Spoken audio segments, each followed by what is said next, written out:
बिस्मिल्लाहिर्रहमानिर्रहीम इय्याका नअबुदु व इय्याका नस्तईन।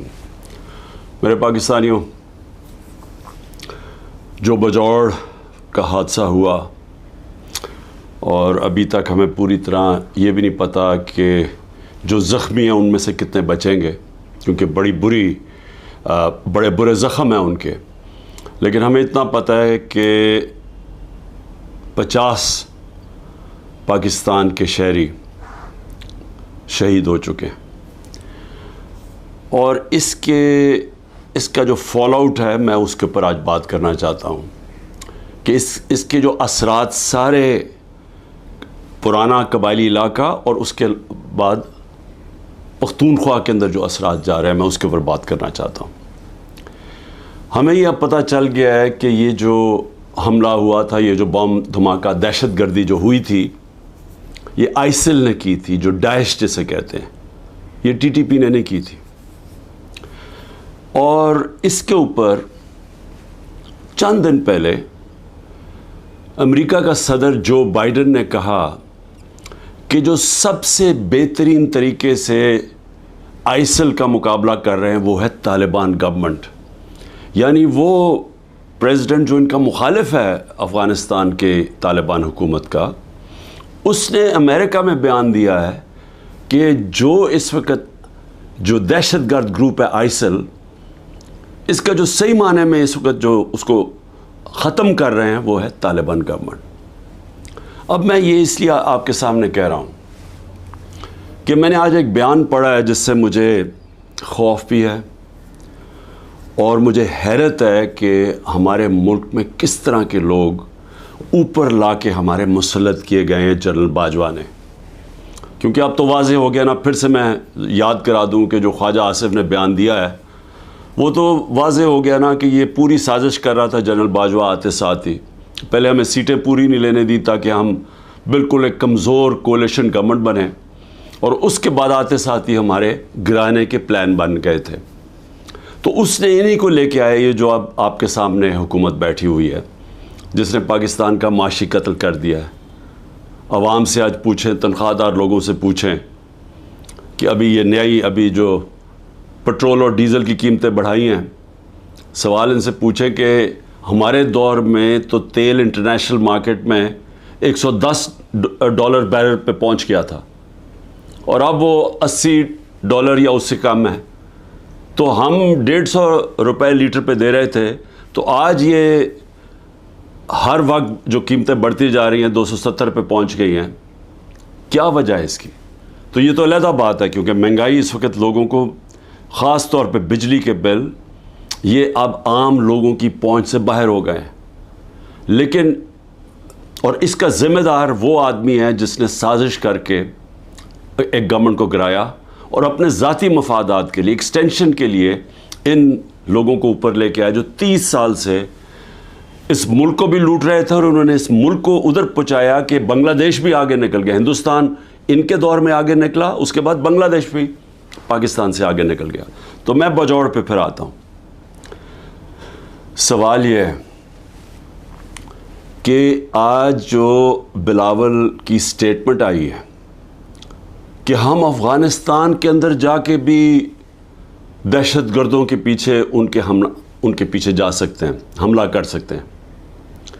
कोई भी इस मुल्क में जो भी थोड़ा सा समझता है, ये जो सारा तारीख़ है इस खित्ते की, यानी खित्ते का मतलब अफ़गानिस्तान और पाकिस्तान के कबायली इलाके, वो इस तरह की अहमकाना स्टेटमेंट ना दे अगर उसे कुछ भी इल्म हो।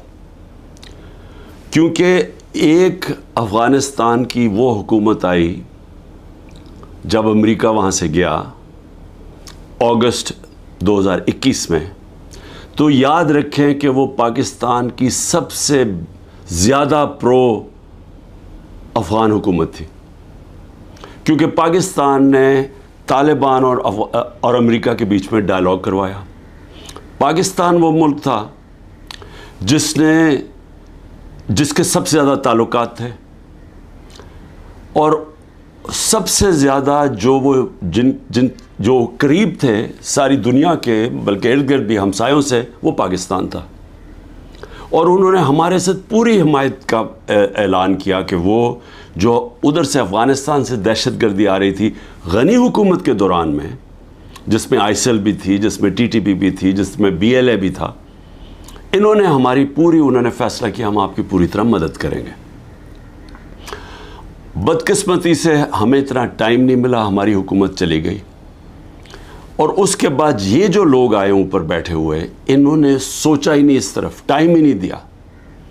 आज अगर बिलावल ये कह रहा है कि जी हम वहाँ अंदर अफ़गानिस्तान में दहशतगर्दों के पीछे जा सकते हैं, तो सबसे पहला तो सवाल इसका है कि ये कितनी दफ़ा अफ़गानिस्तान गया है। सारी दुनिया के चक्कर मारे, किसी फॉरेन मिनिस्टर ने इस मुल्क का इतना पैसा नहीं खर्च किया दुनिया के चक्कर मारने में, और ख़ास तौर पे अमेरिका का किसी ने इतना पैसा नहीं खर्च किया। एक दफ़ा भी ये काबुल गया, जबकि हमारा 2500 किलोमीटर का बॉर्डर है, और जबकि एक नई हुकूमत आई थी जो प्रो पाकिस्तान थी, जो गनी हुकूमत थी वो प्रो इंडिया थी। मैंने कॉन्फ्रेंसेस के अंदर इसको देखा, जिस तरह ये हाथ बांध के खड़ा होता था नरेंद्र मोदी के सामने। और मैं आखिरी कॉन्फ्रेंस जो ताशकंद में हुई थी, जिधर हिंदुस्तान भी था और रिप्रेजेंटेड, और इधर अफ़गानिस्तान भी था, हालांकि मैंने पूरी कोशिश की इनसे अच्छे ताल्लुकात करने की। मैं गया भी काबुल प्रेसिडेंट गनी से बातचीत करने के लिए, उनको एहसास दिलवाने के लिए कि हम तो जो भी हुकूमत होगी अफ़गानिस्तान, हमने उनसे अच्छे ताल्लुकात रखने। उसको पाकिस्तान भी बुलाया। उसके बावजूद इसने सबके सामने खड़े होकर कहा कि पाकिस्तान ने 10,000 अपने, उसने वर्ड यूज़ किया था, अपने हमने लोग भेजे हैं, मिलिटेंट्स भेजे हैं जो मदद करें अफ़गानिस्तान के तालिबान की। सबके सामने झूठ बोला उसने। तो वो खुल के हमारे अगेंस्ट था।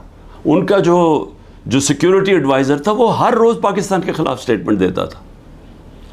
कोई उधर से हमें मदद नहीं मिलती थी जब यहाँ कोई भी दहशतगर्दी होती थी।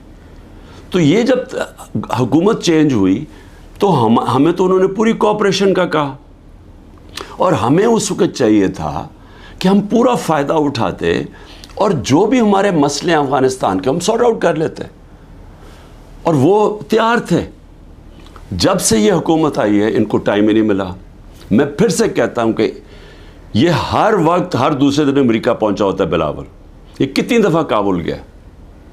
हमें चाहिए था कि हम वो सारा एरिया जो हमें मसले बने हुए हैं दहशतगर्दी को, उसको ख़त्म करते। ना इसके पास टाइम था, क्योंकि, और या फिर इसके जो मास्टर्स थे, इसके आका थे, उनसे इजाज़त नहीं मिली। ना ही इनको इजाज़त मिली जो हमने रूस से सस्ता तेल बात करके आ गए थे। सदर पुतिन ने हमें कह दिया था, मीटिंग हो गई थी पाकिस्तान के एनर्जी मिनिस्टर और उनके एनर्जी मिनिस्टर की, लेकिन उनके डर से, अपने आकाओं के डर से, ना ये रूस से तेल लिया हमने, जबकि तेल की कीमत $110 पे पहुंची हुई थी, और हिंदुस्तान ने 40% कंसेशन के ऊपर रूस से तेल लिया, जबकि वो अमेरिका का एलाई है, उनकी स्ट्रेटेजिक पार्टनरशिप के अंदर है। और ना ही इनसे, उनके डर से ना ये वहाँ गया। उसका आज ये नतीजा क्या है? नतीजा ये है कि हमारे आज वो ताल्लुकात हैं कि हम उधर पहुँच गए हैं कि हम अफ़गानिस्तान को, अब ये जो हमला होता है हम उनके ऊपर डाल रहे हैं। हमने सही माने में कोशिश की नहीं उस वक्त कि हम ये अब जो ट्रांजिशन है इसका फ़ायदा उठाते हुए, एक वो हुकूमत जो हमारे ख़िलाफ़ नहीं है, हम उसका फ़ायदा उठाते हुए अपने ये मसला हल कर देते। और मैं आपको यकीन दिलाता हूँ कि मसला हल हो सकता था। अब इसका फॉलोआउट क्या है? फॉलोआउट ये है कि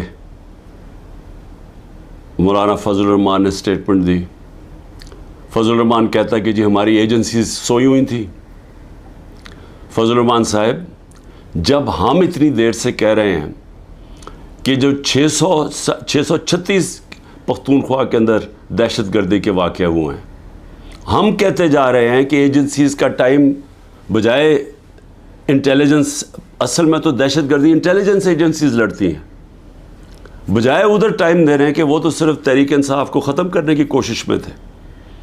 जो तहरीक इंसाफ के घरों में रिश्तेदारों को उठाया जा रहा है, उनको ट्रैक किया जा रहा है, उनके फ़ोन को ट्रैक किए जा रहे हैं, जियो फेंसिंग की जा रही है, जिस तरह हम कोई गैर मुल्की, हम कोई दुश्मन है। और वो जो काम करने वाला था वो काम किया नहीं, उससे बढ़ती जा रही है सारी दहशतगर्दी। और ख़ास तौर पे पख्तूनख्वा की पुलिस के ऊपर, स्पेशली जो पुलिस के ऊपर अब इस वक्त उनका शहादतें हो रही हैं, अब इसका कौन जिम्मेदार होगा। लेकिन इससे और भी आगे चलें, जो पख्तूनख्वा के लोगों के अंदर इस वक्त गुस्सा है। पीटीएम क्यों बनी थी? पीटीएम ये बनी थी कि जो सारी लड़ाई, जो वॉर ऑन टेरर असल तो कबायली इलाके में हुआ, वो उजड़ गया, लोगों के घर तबाह हो गए, ज़कात देने वाले हो गए, वो सारे लोग नकल मकानी करनी पड़ी, लोग अपने घरों से निकल गए, घर जब वापस गए घरों में बचा कुछ नहीं था। स्वात के लोगों से, मलाकांड के लोगों से भी यही हुआ। वो जब सारे निकले वहाँ से बाहर, जब तक वापस गए, वो भी ज़कात देने वाले, ज़कात लेने वाले बन गए। तो सबको वो याद है, बड़ी तकलीफ़ें उन्होंने उठाई, कुर्बानियाँ तो सारी इस इलाके ने दी। सबसे ज़्यादा जो एक तो ऑपरेशंस में तालिबान और मिलिट्री के बीच में बेचारे वो पिस गए, ऊपर से ड्रोन अटैक्स, 400 ड्रोन अटैक्स कर दिए। ड्रोन अटैक्स का भी जो सारा जो बदला लिया जाता था वो पाकिस्तानी फ़ौजियों के साथ और पुलिस के ऊपर, दोनों तरफ पाकिस्तानियों को नुकसान हो रहा था। जबकि हुक्मरान एक मुंह से आवाज़ नहीं निकलती थी, क्योंकि अमरीकी ना नाराज़ हो जाएं कि ड्रोन अटैक्स कभी हुआ ही नहीं है दुनिया में कि जिस मुल्क आपका जिसके लिए जंग लड़ना है वो आप ही के ऊपर हमला करे। तो मुझे ख़तरा ये है कि अगर हमने इसके ऊपर जल्दी से काबू ना पाया और इसी तरह दहशतगर्दी बढ़ती गई, तो वहाँ जो पख्तूनख्वा के लोगों के अंदर मैं गुस्सा देख रहा हूँ, ये बढ़ता जाएगा। और ये मैं कोई डराना नहीं चाहता किसी को, लेकिन अगर यही गुस्सा बढ़ता गया और ये उस तरफ चला गया जो आगे जो दहशतगर्दी हो रही है और वो बढ़ती गई, तो क्या पाकिस्तान आजकल के दौर में, जब माशी तौर पे हम वैसे ही हमारा बदतरीन दौर है, क्या हम ये दहशतगर्दी का मुकाबला कर लेंगे? क्या ये अफोर्ड कर सकती है? और क्या इस तरह का फॉरेन मिनिस्टर ऊपर बैठा सकते हैं जो इस तरह की पागलपन वाली स्टेटमेंट्स थे, जो बजाय मसला हल करने के वो और मसला गंभीर करवा दे? तो मुझे आज इसके ऊपर ख़ास तौर पे मुझे ये खौफ सा आ रहा है कि हम ये चीज़ें हमारे हाथ से निकल जाएंगी, क्योंकि जो ऊपर बैठे हुए हुक्मरान, उनकी सोच ही कुछ और है, और सोच तो हमारे सामने आई गई है। एक तो आज शहबाज शरीफ ने एक और इलेक्शन से भागने के लिए एक और सेंसस का शोशा छोड़ दिया। भाई मुझे ये बताएं कि जब से आप आए हैं 15 महीने पहले, तो क्या तब आपको नहीं पता था कि इलेक्शन अक्टूबर के अंदर होने हैं, नेशनल इलेक्शन, आपकी टर्म ख़त्म होनी है?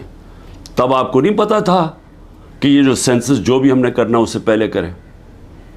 ये एक और इलेक्शन भागने का इन्होंने रास्ता निकाल लिया। दूसरा, दोनों पख्तूनख्वा के अंदर और पंजाब में गैर आइनी हुकूमतें चल रही हैं, केयर टेकर। पहले तो वो केयर टेकर है ही नहीं, केयर टेकर तो न्यूट्रल होती है।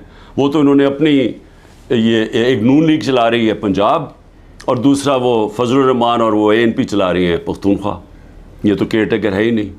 और उन दोनों सूबों के लोग जो 70% पाकिस्तानी हैं, वहाँ गैर आइनी लोग बैठे हुए हैं जिनकी कोई कानूनी हैसियत नहीं है।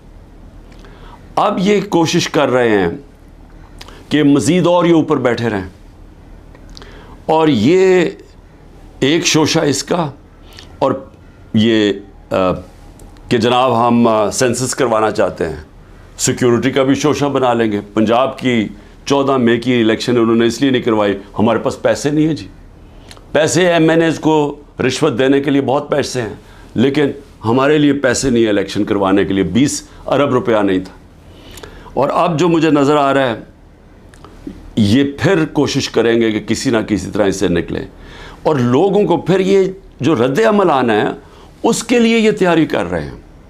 क्योंकि ज़ाहिर है एक अगर लोग बेचारे इलेक्शन की इंतज़ार कर रहे हैं ना, कि हमें जो इन्होंने लोगों का माशी कत्ल किया है, यानी ऐसे माशी हालात अवाम के ऊपर तो आए ही नहीं हैं।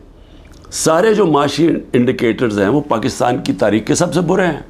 बेरोज़गारी ले लो, इंडस्ट्री बंद हो रही है, ग्रोथ रेट जब नीचे आती है, मतलब जब आपकी दौलत में इजाफा जो 6.1% से अब जो 0 पे आई है, तो इसका मतलब बेरोज़गारी तो बढ़नी है, दौलत कम हो रही है मुल्क की। और उसके अलावा महंगाई जिस सतह पे पहुंच गई है, तो लोगों के हालात तो सबको पता है। अब लोग इलेक्शन का इंतज़ार कर रहे हैं। इन्होंने अब क्या किया, अब 2 कानून लेके आ रहे हैं। एक है सीक्रेसी एक्ट और दूसरा है प्रिवेंशन ऑफ एक्सट्रीम वायलेंस। वो एक में ही क्या कर रहे हैं कि आप इंटेलिजेंस एजेंसीज को कि किसी मसन मेरे ऊपर एक फ़ौज के इदारे में, इंटेलिजेंस के इदारे में एक आदमी मेरे ऊपर कत्ल करने की कोशिश करता है, जो मुझे पता है उसने किया। मैंने अगर उसका नाम ले लिया तो वैसे अभी इन्होंने मेरे ऊपर गद्दारी का केस कर दिया है कि यानी मेरी जुर्रत कैसे पड़ गई कि मैंने उसका नाम ले लिया FIR के अंदर। वो FIR भी नहीं हुई तो मैं गद्दार बन गया हूँ। अब ये एक तो वो करने जा रहे हैं, दूसरा सीक्रेसी एक्ट में कि जनाब ये किसी के घर में भी घुस जाएंगी इंटेलिजेंस एजेंसी। हमारे घरों में तो घुस ही रहे हैं। मेरे घर के ऊपर हमला हुआ, दरवाज़ा तोड़ के 40 लोग अंदर आ गए, घर में जो चीज़ें पड़ी लूटी, लोगों को मारा धाड़ा, उठा के ले गए खनसामे को, वो जो माली था, 2-3 वर्कर्स सबको उठा के ले गए। तो वो तो हो ही रहा है हमारे घरों पे। अब ये फैसला किया किसी के घर में भी जा सकते हैं, कि किसी के घर में भी जाएंगे, कहें जी हम सर्च वारंट के बगैर अंदर घुसेंगे, कोई चीज़ भी उठा लेंगे। मेरे घर जब आए थे तो असला छोड़ के चले गए कि जी असला मिला हमें यहाँ से, और वो सोशल मीडिया पे दिखा रहे हैं कि लेके जा रहे हैं अपनी कमीज़ों के नीचे असला, और वहाँ ऊपर छोड़ के चले गए। और अब ये कुछ भी कर सकते हैं। तो ये तो किसी के घर में घुस के तोड़ के चीज़ें अच्छा लूटते हैं, चीज़ें चोरी करके ले जाते हैं। तो अब तो इसको कानून बनाना चाहते हैं कि कहीं भी जा सकते हैं। तो ये जो जिस तरफ आप ये लेके जा रहे हैं मुल्क को, तो ये तो सीधी कहने के जी आप हमारे ग़ुलाम हैं, हम आए ऊपर आपके ऊपर बैठने आए, आप हमारे ग़ुलाम हैं। हम एक आज़ाद मुल्क, आज़ादी तो वैसे ही ख़त्म करते जा रहे हैं। तो अब तो ये अंग्रेज़ों से भी ज़्यादा बदतरीन ग़ुलामी है, क्योंकि अंग्रेज़ों के ज़माने में फिर भी आप 24 घंटे में किसी को अदालत में पेश करते थे जब अगर आपने किसी को उठाया है। यहाँ तो लोग गायब हो जाते हैं। इमरान रियाज अभी तक गायब है, उसको कोई 80 दिन हो गए हैं। किसी को पकड़ सकते हैं, हमारे कई लोगों को उठाया हुआ है, कोई वारंट नहीं होती, कई लोगों को अंदर बंद किया हुआ है, उनके अभी तक FIR नहीं की उनके ऊपर। तो यहाँ तो कोई कानून ही नहीं है। तो ये अब एक ग़ुलामी की तरफ हमें लेके जा रहे हैं मुकम्मल तौर पे, कि हम अब इनके ग़ुलाम बन जाएं, जो मुंह खोले। असल में ये एक आज़ादी के ख़िलाफ़ अब ये कानून बना रहे हैं कि आप कानूनी तौर पे हमें ग़ुलाम बना लें, कि हमारी कोई आवाज़ ना हो, हम कहीं ना जा सकें। तो मैं इस पे आखिर में सिर्फ अपनी कौम को ये आज कहना चाहता था। देखें, मुहर्रम का महीना है। मुहर्रम में हमें क्या सबक मिलता है? हमें मुहर्रम में एक ही सबक मिलता है कि राय हक के लिए, जुल्म के ख़िलाफ़ खड़े होने के लिए, अगर जालिम के सामने खड़े होते हुए आपकी जान भी चली जाए तो उसकी परवाह नहीं होनी चाहिए। आपको कुर्बानी देनी चाहिए अपनी आज़ादी के लिए, आज़ादी राय के लिए, आपको अपने हकूक़ के लिए, इंसाफ के लिए। क्योंकि जब तक एक कौम आज़ाद नहीं होती, दुनिया की तारीख़ में उसका कोई मुकाम नहीं होता। वो मैं बार बार आपको मौलाना रूमी का वो जो उनकी एक कहावत है कि जब अल्लाह ने आपको पर दिए तो क्यों चूंटियों की तरह ज़मीन पे रेंग रहे हो। ग़ुलाम ज़मीन पे रेंगते हैं, उनकी कोई हैसियत नहीं होती। 25 करोड़ की आबादी है। आज मुझे बताएं हमारी क्या हैसियत रह गई है। वो जाके बिलावल भुट्टो कितनी दफ़ा अमेरिका गया है, पता नहीं कितने हमारे डॉलर खर्च किए उसने वहाँ। और जब नरेंद्र मोदी वहाँ गया तो उसको ऐसा उन्होंने जिस तरह का इस्तकबाल दिया। और उसके बाद बायलैटरल टॉक थी उन दोनों के बीच में, अमेरिका और इंडिया। पाकिस्तान को उन्होंने दहशतगर्द बना दिया कि जी धमकी दी कि दहशतगर्दी बंद करो। ये हैसियत रह गई है। हिंदुस्तान जाता है बिलावल भुट्टो, जो उनका फॉरेन मिनिस्टर इसको जलील करता है। मैंने कभी किसी कॉन्फ्रेंस में एक होस्ट मुल्क जो होस्ट कर रहा है, मैंने कभी नहीं देखा इस तरह की जिल्लत। तो क्या हैसियत रह गई है कि ये हमारी हैसियत है, क्योंकि ग़ुलामों की क्या हैसियत है। तो मैं आज आप सबको ये आज पैगाम देना चाहता हूँ कि मेरे नबी सल्लल्लाहु अलैहि वसल्लम के नवासे ने राय हक के लिए एक जालिम के सामने अपनी कुर्बानी देने के लिए वो तैयार हो गए, लेकिन जुल्म के सामने झुकने से उन्होंने मना किया। उन्होंने कहा मैं इससे बेहतर है, और मैं कहता हूँ कि ग़ुलामी से बेहतर है मौत। और सदियों तक हर वक्त जब मुसलमान जुल्म के सामने खड़ा होता था तो उनको याद आता था कि हमारे नबी सल्लल्लाहु अलैहि वसल्लम के नवासे ने जालिम के सामने सर नहीं झुकाया, सर कटवा लिया। ये मैं आपको एक जो बरतानिया की तारीख़ है उसमें से एक वाक़या बता दूँ। बरतानिया का एक हेनरी उसका नाम था, जो उनका बादशाह था, उसका बड़ी करीब दोस्ती थी एक जज था सैमुअल बेकेट। वो जो जज था उसको वो बना देता है चीफ जस्टिस बना देता है। एक केस चाहता है कि बादशाह कि ये तुम मेरे लिए फैसला करो। उसका अपना दोस्त जो उनका जो चीफ जस्टिस होता है वो खड़ा हो जाता है, कहता है नहीं ये नाइंसाफ़ी है। वो उसको धमकियां देता है, डराता है, धमकाता है, दोस्ती जताता है। सैमुअल बेकेट कहता है मैं नाइंसाफ़ी नहीं कर सकता। आखिर में उसको फांसी दिलवा देता है।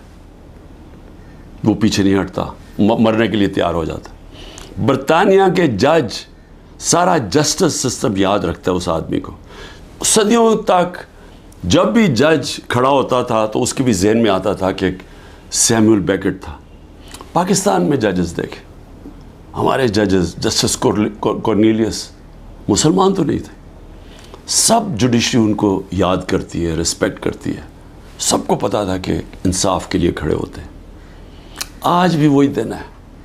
हमारे जजेस के बीच में नज़र आ रहा है कि एक दो जजेस खड़े हो गए हैं इस जुल्म के निज़ाम पे, धमकियों के बावजूद वो खड़े हो गए कि लोगों के इंसानी हकूक़ के लिए। और वो लोग याद कर रहे हैं उनको, घरों में उनकी बात हो रही है। मैं आज अपनी जुडिशरी को कहना चाहता हूँ कि ये मुल्क को बिल्कुल ग़ुलामी से बचाने के लिए आप रोक सकते हैं। हम तो खड़े हैं। मैं तो आपको ये वाज़े कर दूं कि मैं जब तक ज़िंदा हूँ मैंने तो इसे कबूल नहीं करना कभी, इस जुल्म को, ना इस ग़ुलामी को। लेकिन मैं अपनी जुडिशरी से कहता हूँ कि ये वक्त है, आप में से वो लोग हैं जो एक वक्त याद रखेंगे, जो नाम होगा कि जी वो देखें वो आदमी जब ये मुल्क को ग़ुलामी की तरफ लेके जा रहे थे, मिलिट्री कोर्ट्स की तरफ लेके जा रहे थे, कि जिन लोगों के घरों में घुस के औरतों को, बच्चों को उठा के ले जाते हैं, घर लूट लेते हैं, रिश्तेदारों को। कलेक्टिव पनिशमेंट सिर्फ इसराइल देता है फ़लस्तीनियों के ख़िलाफ़। मकबूजा कश्मीर में कश्मीरियों के ख़िलाफ़ देते हैं। FCR जो थी, जब अंग्रेज़ हुक्मरान था, वो देता था कबायली इलाके के लोगों को कलेक्टिव पनिशमेंट कि एक फ़र्द अगर नहीं है तो उसके रिश्तेदार पकड़ के ले जा जाते थे। लेकिन आज़ाद माशरों में कोई कलेक्टिव पनिशमेंट नहीं होती। और ये हमारे यहाँ खुलेआम हो रही है। बच्चों को उठा के ले जाते हैं, रिश्तेदारों को ले जाते हैं। तो मैं अपनी जुडिशरी को कहता हूँ कि देखें, ये सारी कौम आपकी तरफ देख रही है। जो जो आप में से स्टैंड लेता जाता है, इंसाफ के लिए खड़ा होता है, लोगों की आज़ादी के लिए, लोग उसको हमेशा याद रखेंगे। लेकिन उनको भी देख रहे हैं, जो वो कहते हैं ना, वो तिफल क्या करेगा जो घुटनों के बल चले, जो पहले ही से गिरे हुए हैं, ताकत के सामने सर झुका के बैठे हुए हैं, उनको भी, उन जजेस को भी लोग देख रहे हैं, उन सहाफ़ियों को लोग देख रहे हैं। अरशद शरीफ हमेशा याद रहेगा इस कौम को कि उसने बजाय ये कि अपने ज़मीर का सौदा करे, वो मुल्क छोड़ के चला गया और वहाँ उसको शहीद किया गया। 4 आज हमारे बड़े बड़े सहाफ़ी मुल्क से बाहर बैठे हुए हैं, बजाय ये कि वो अपने ज़मीर का सौदा करें। और यहाँ ऐसे लोग हैं जिनको इन्होंने जेलों में डाला है, ग़ुलाम हुसैन, औरिया मकबूल जान, समी इब्राहिम, एयाज अमीर। ये लोग इनको याद रखेंगे कि इन्होंने ज़मीर का सौदा नहीं किया, ये खड़े हुए राय हक पे लिए। और यही होता है फ़र्क इंसानों में, ये है सारे अल्लाह के नबी इंसाफ के लिए स्टैंड लिए, उन्होंने मुश्किलें बर्दाश्त की।